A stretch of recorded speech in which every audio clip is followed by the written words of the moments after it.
1 da manhã. Reator número 4. Um engenheiro observa o painel de controle e percebe números que não deveriam estar ali. A potência do reator caiu para quase zero, e ninguém entende exatamente por quê. Em poucos minutos, aquele gigantesco prédio de concreto deixaria de existir da forma como era conhecido. E ninguém lá dentro sabia disso. Enquanto isso, a cidade de Pripyat dormia tranquilamente. Famílias inteiras, crianças, trabalhadores do turno seguinte, todos confiavam que aquela usina era segura, moderna e totalmente controlada. Em menos de 1 hora, essa confiança desapareceria para sempre. Se você gosta de histórias reais reconstruídas em detalhes, tragédias esquecidas e eventos que mudaram o rumo da história, fique até o final. Porque esta é uma das histórias mais assustadoras já registradas. Para entender o que aconteceu naquela madrugada, precisamos voltar alguns anos. Durante a década de 1970, a União Soviética construiu uma usina nuclear próxima à pequena cidade de Pripyat. A cidade havia sido criada especialmente para abrigar os trabalhadores da usina e suas famílias. Era um símbolo de progresso, um monumento ao poder tecnológico soviético. Os reatores utilizados ali, conhecidos como RBMK, eram considerados uma conquista da engenharia nacional. Os engenheiros confiavam no sistema.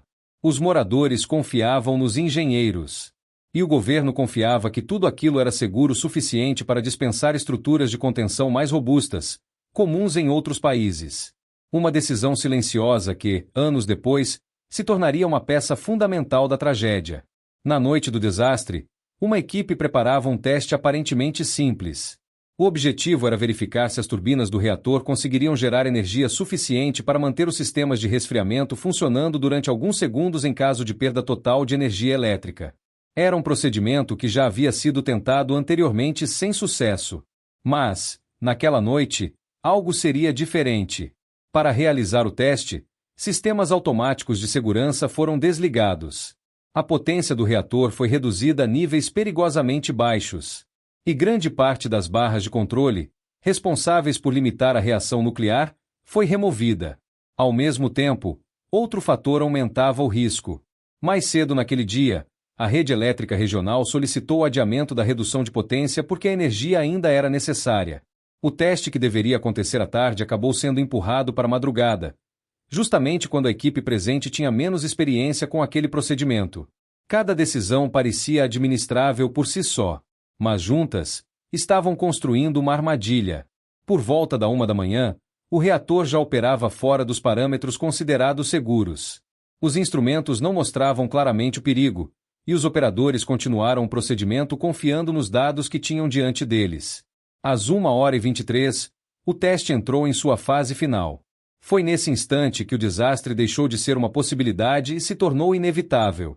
A potência do reator começou a subir de forma descontrolada. Em questão de segundos, a reação nuclear acelerou violentamente. Os operadores acionaram um sistema de emergência e tentaram inserir as barras de controle para interromper a reação. Mas havia um problema. Um defeito de projeto fazia com que, nos primeiros instantes da inserção, aquelas barras aumentassem a reação em vez de reduzi-la. Foi o último erro. Às 1h23:58, o núcleo do reator se rompeu. Uma enorme explosão de vapor lançou para o alto a cobertura de concreto e aço de aproximadamente 1.000 toneladas. Segundos depois, uma segunda explosão destruiu ainda mais a estrutura. Fragmentos radioativos e blocos de grafite incandescente foram lançados sobre os telhados da usina e seus arredores. O incêndio começou imediatamente. Uma nuvem invisível de radiação subiu ao céu noturno. Os bombeiros chegaram poucos minutos depois. Sem equipamentos adequados.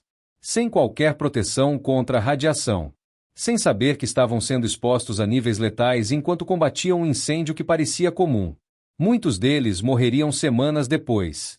Enquanto isso, em Pripyat, as luzes das casas continuavam apagadas. Ninguém havia sido avisado. As autoridades demoraram a compreender a dimensão do desastre e hesitaram em emitir o alerta. Somente na manhã seguinte, quando milhares de pessoas já haviam sido expostas à radiação, a evacuação começou.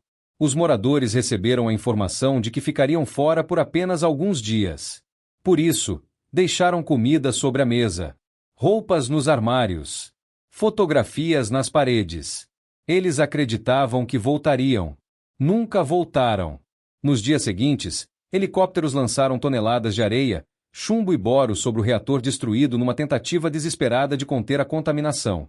Mas o mundo só descobriria a verdade quando sensores de monitoramento na Suécia detectaram níveis anormais de radiação transportados pelos ventos. Pressionado internacionalmente, o governo soviético finalmente admitiu o acidente. O que restou foi uma enorme zona de exclusão que permanece até hoje. Cidades inteiras abandonadas. Prédios vazios. Parques silenciosos. E uma gigantesca estrutura de aço construída décadas depois apenas para conter aquilo que ainda permanece dentro do reator. Mas talvez o aspecto mais assustador de Chernobyl não seja a explosão em si, e sim a sequência de pequenas decisões, atalhos e silêncios que permitiram que ela acontecesse. Os sinais estavam lá, em cada alerta ignorado, em cada regra contornada, em cada autoridade que deixou de ser questionada.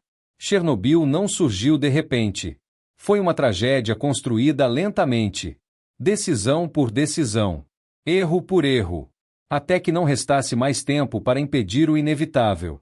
E se você quer conhecer outra tragédia em que os sinais também foram ignorados, o próximo vídeo está logo ali na tela.